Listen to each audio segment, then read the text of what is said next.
رسول کریم صلی اللہ علیہ وآلہ وسلم نے ارشاد فرمایا، میں تمہیں ایسی عبادت نہ بتاؤں کہ جس کو کرنا بہت ہی آسان ہے اور بدن پر وہ بوجھل نہیں ہے، بدن پر وہ ہلکی ہے۔ عبادتوں میں مشقت تو اٹھانا پڑتی ہے۔ آپ نماز پڑھنا چاہیں گے تو آپ کو وضو کرنا پڑے گا، ٹھنڈے پانی سے چل کے مسجد جانا پڑے گا، رکوع و سجود ہوں گے۔ روزہ رکھنا ہے تو آپ کو دن بھر کی بھوک کاٹنی پڑے گی، زکوٰۃ دینی ہے، صدقہ کرنا ہے، خون پسینے کی کمائی سے پیسے جدا کرنے پڑیں گے، حج کرنا ہے تو بہت زیادہ مشقت اٹھانی پڑے گی۔ جتنے بھی اعمال ہیں خیر کے، اچھائی کے، ان میں بہت زیادہ مشقت اٹھانا پڑتی ہے۔ یہ طالب علم یہاں پڑھ رہے ہیں، 8 سال کا چلہ کاٹ رہے ہیں، معلمین پڑھا رہے ہیں، صبح تہجد سے اٹھتے ہیں اور شام تک ایک وظیفے میں لگے ہیں، علماء ہیں، کام کر رہے ہیں، بہت سارے لوگ، کتنے مشقت والے کام ہیں، تب اللہ کی رضا جا کے نصیب ہوتی ہے۔ لیکن میرے حضور نے فرمایا تمہیں ایک ایسا عمل نہ بتا دوں جس میں بدن بھی نہیں تھکتا اور ہے بھی بڑا آسان؟ اللہ اکبر! فرمایا وہ عمل کون سا ہے؟ الصمت و حسن الخلق، خاموشی اور اچھے اخلاق۔ زیادہ بولنے سے بہتر ہے خاموش رہو، خاموشی میں نجات بھی ہے، ثواب بھی ہے۔ زیادہ بولنے والا جھوٹ بھی بول لیتا ہے، زیادہ بولنے والا گالی گلوچ اور سب و شتم پر بھی اتر آتا ہے، زیادہ بولنے والا کسی کی پگڑی بھی اچھال دیتا ہے، زیادہ بولنے والا غیبت بھی کر لیتا ہے، زیادہ بولنے والا ایسا مزاح کر لیتا ہے جس سے کسی کو تکلیف پہنچے۔ زیادہ بولنے والے سے بہت ساری غلطیاں ہو جاتی ہیں، جو تھوڑا بولے اس سے غلطیاں کم ہوتی ہیں، چونکہ انسان کے زیادہ گناہ جو ہے وہ اس کی زبان کی وجہ سے ہوتے ہیں۔ ایک روایت میں آتا ہے جب صبح ہوتی ہے سارے اعضائے بدنیاں زبان کے آگے ہاتھ جوڑتے ہیں، بی بی تو چپ رہنا، چونکہ بولتی تو ہے اور مصیبت سارے اعضائے بدنیاں کو سہنا پڑتی ہے۔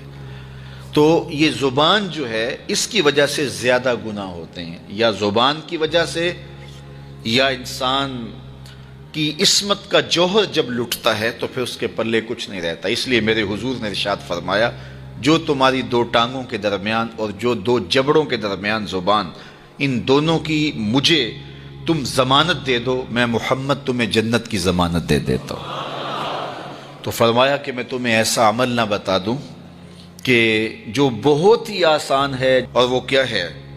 الصمت، خاموشی، وحسن الخلق، اور دوسری بات اچھے اخلاق، رویوں کی خوبصورتی۔ کسی سے ملو تو ہنس کے ملو، کسی سے بات کرو تو لہجے میں نرمی ہو، کسی کی عزت آبرو کا خیال رکھو، بڑے کا احترام کرو، چھوٹے پر شفقت کرو، مخلوق خدا پر رحم کرو، اللہ کی مخلوق پر شفقت سے پیش آؤ، رسول کریم کی امت پر رحم کرو۔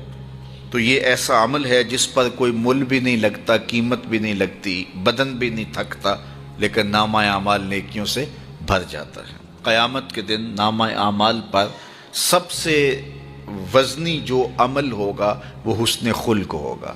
حضور نے فرمایا کہ بیہودگی اور فحش کلام کرنا، یہ سب کچھ جو ہے، تو فرمایا یہ اسلام میں سے نہیں ہے، اور بہترین اسلام وہ ہے جس میں خلق اچھے ہوں۔ حضور نے ارشاد فرمایا کہ جو حسن خلق ہے یہ گناہوں کو اس طرح مٹا دیتا ہے جس طرح جو مصفہ پانی ہوتا ہے، اچھا پانی ہوتا ہے، وہ بدن سے میل کچیل اتار دیتا ہے، اور جو برے اخلاق ہیں وہ عمل کو اس طرح فاسد اور ضائع کر دیتے ہیں جس طرح شہد کے اندر سرکہ ڈال دیا جائے تو شہد صحیح نہیں رہتا۔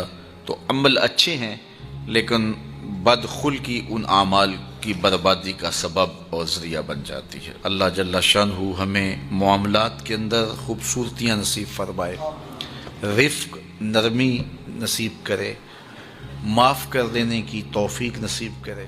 رزق کمانے کے جو مقاصد ہیں وہ بہت سارے ہو سکتے ہیں، لیکن شریعت میں کاروبار کرنے کے، رزق روزی کمانے کے بنیادی مقاصد 3 ہیں۔ پہلا مقصد اپنے آپ کو سوال سے بچانا. دوسرا مقصد اپنے آپ کو حرام سے بچانا. تیسرا مقصد اپنی اولاد کی کفالت کرنا. یہ بنیادی مقاصد ہیں جن کے لیے رزق کمانا، روزی کمانا ہمارے اوپر لازم ہو جاتا ہے. اور اگر آپ کاروبار کو وسعت دے رہے ہیں، ضرورت سے زیادہ کما رہے ہیں، تو اس کے لیے ایک چوتھی نیت آپ کو ساتھ کرنی ہوگی، اور وہ یہ کہ معاشرے کے کمزور لوگ، رشتہ داروں میں غریب لوگ، میرے ہمسائیگی کے اندر جو غریب لوگ ہیں، یتیما ہیں، مساکین ہیں، معاشرے کے وہ لوگ جو اپاہج ہیں، معذور ہیں، کمانے کی صلاحیت نہیں رکھتے، میں زیادہ مال کما کے ان کی کفالت بھی کر سکوں. ان چار مقاصد کو ذہن میں رکھ کر کے جو رزق کمایا جائے گا وہ دنیا نہیں ہوگی، عین دین ہوگا. لیکن اگر ان چار مقاصد کے علاوہ رزق کمانے کا کوئی پانچواں مقصد بھی شامل ہو گیا تو وہ ان چار مقاصد کو بھی دنیا بنا دے گا.